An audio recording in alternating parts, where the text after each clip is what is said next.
మోదీ కాలునాగు లాంటివారు మనసులో పగ పెట్టుకుంటారన్నారు సీఎం రేవంత్ రెడ్డి. మేమిద్దరం మాకు ఇద్దరు అన్నట్లు మోదీ అమిత్ షాకు అదానీ అంబానీ తోడయ్యారని విమర్శలు గుప్పించారు. వాళ్ళంతా కలిసి రిజర్వేషన్లు రద్దు చేసే కుట్ర చేస్తున్నారని రేవంత్ ఫైర్ అయ్యారు.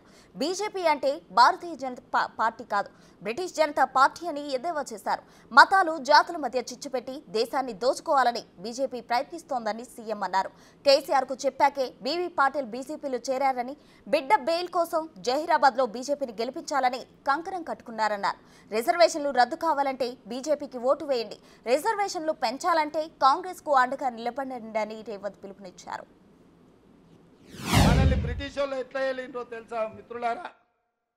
బ్రిటిష్ వాళ్ళు సూరత్ నుంచి అంటే గుజరాత్ నుంచి లోపలికి వచ్చిర్రు, సముద్రం పక్కన సంసారం పెట్టిండ్రు, అన్నదమ్ముల మధ్యలో పంచాయతీ పెట్టిర్రు, ఇక్కడ ఉన్న సంస్థలను రాజ్యాలలో ఉన్న సొమ్మును చూసిండ్రు, ఒకరికొకరికి తాకట్టు పెట్టి ఒకరికొకరికి పంచాయతీ పెట్టి మన జుట్లే మనకు ముడేసి బ్రిటిష్ వాళ్ళు ఈ దేశాన్ని కబలించి వందల సంవత్సరాలు ఏలి మన దేశంలో ఉన్న ఖనిజ సంపద నుంచి కోహినూరు వజ్రం వరకు దోపిడీ చేసి ఈ దేశాన్ని కొల్లగొట్టిండ్రు.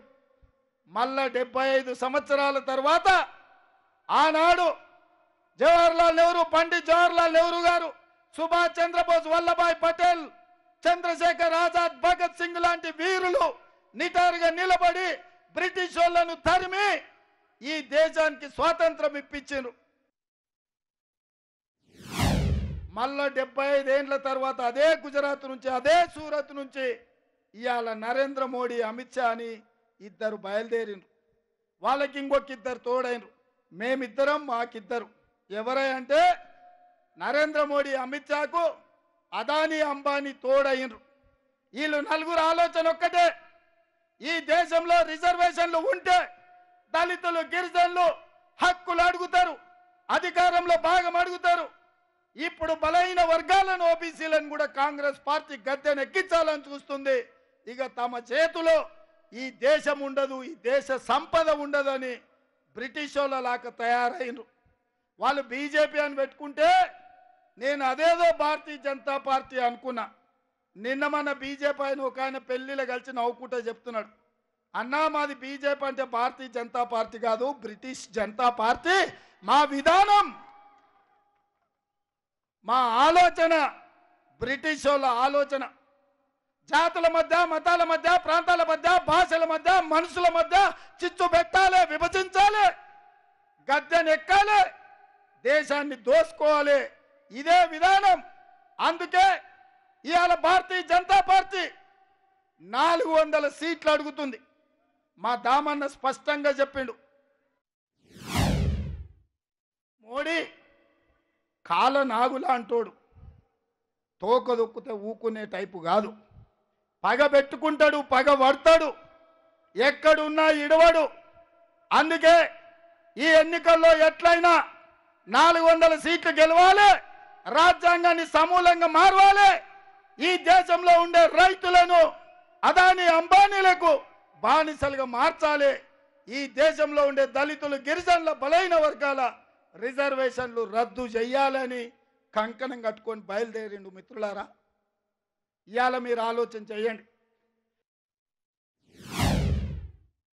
బీఆర్ఎస్, బీజేపీ మాట్లాడుకొని గూడు పుటాని చేసి మీ దగ్గరకు వస్తున్నారు. కేసీఆర్ కు చెప్పే బీబీ పాటిల్ పోయి బీజేపీలో చేరిండు. ఎందుకంటే బిడ్డ బెయిల్కు రావాలంటే జైరాబాదులో బీజేపీని గెలిపించాలి.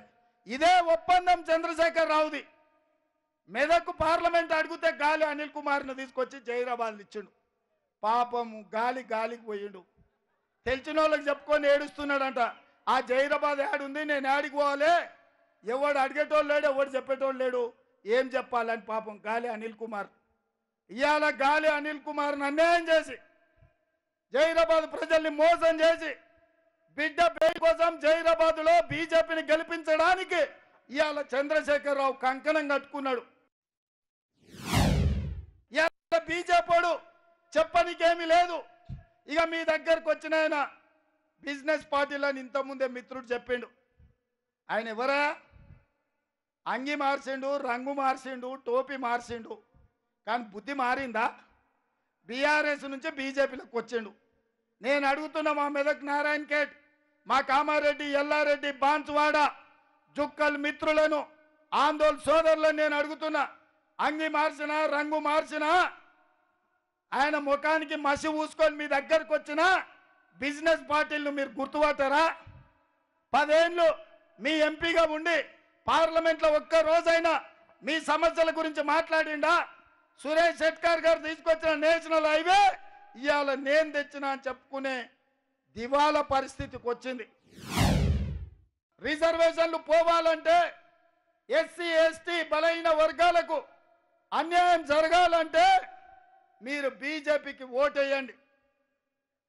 దళితులు, గిరిజనులు, బలహీన వర్గాలు, మైనార్టీలు, మహిళలు బాగుపడాలంటే, నిరుద్యోగ యువకులకు ఉద్యోగ ఉపాధి అవకాశాలు ఉండాలంటే రిజర్వేషన్లను కాపాడి రిజర్వేషన్లను పెంచాలి అనంటే ఇవాళ మీరు కాంగ్రెస్ పార్టీకి అండగా నిలబడండి.